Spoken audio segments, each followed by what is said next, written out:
আজকের একটা গল্প বলবো, নিঃসঙ্গ জীবনের একটা গল্প। গ্রামের নাম ছিল চর কল্যাণ। নদীর ধারে ছোট্ট একটা গ্রাম। বর্ষা এলে নদী যেমন ফুলে ওঠে, তেমনই ফুলে ওঠে গ্রামের মানুষের দুশ্চিন্তা। এই গ্রামেই থাকতো রাশেদা বেগম, 3 সন্তানের মা, একজন গৃহিণী আর জীবনের কাছে প্রতিনিয়ত পরীক্ষার্থী।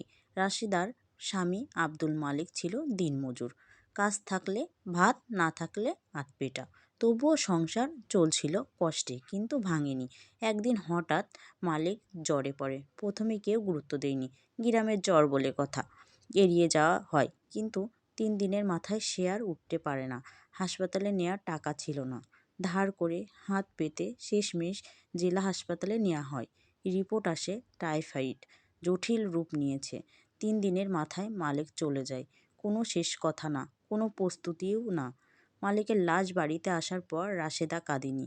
গ্রামের লোক বলতো মেয়েটার চোখে পানি নেই, কিন্তু কেউ দেখেনি রাতের অন্ধকারে সে কিভাবে মুখ চিপে কান্না করত, যেন সন্তানেরা না জেগে ওঠে। সবচেয়ে বড় ছেলে সুমন তখন ক্লাস 7-এ পড়ে, মেয়ে লিজা ক্লাস 4-এ।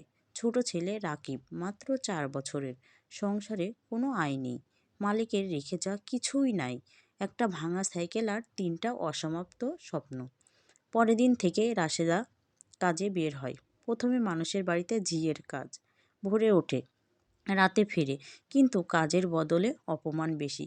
কেউ বলে স্বামী নাই তাই বেশি কথা বলে, কেউ বলে কাল এসো না, আর দরকার নাই।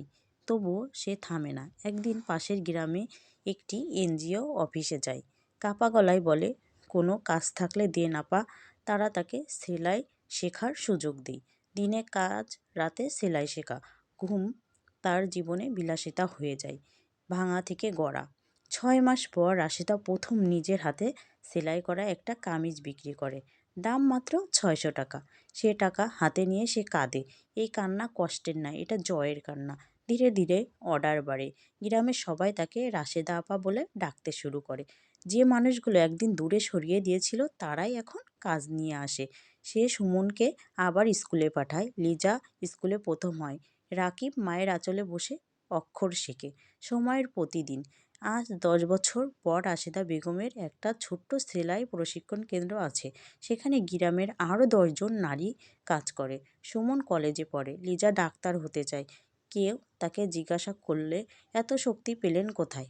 রাশেদা হালকা হাসে, বলে শক্তি কেউ দেয় না, সন্তানের মুখের দিকে তাকালে শক্তি নিজে থেকেই জন্মায়। এই গল্প কোনো রূপকথা নয়, এটা আমাদের পাশের বাড়ির, পাশের গ্রামের, পাশের মানুষের গল্প, যেখানে নায়ক কোনো রাজপুত্র নয়, একজন সাধারণ মা।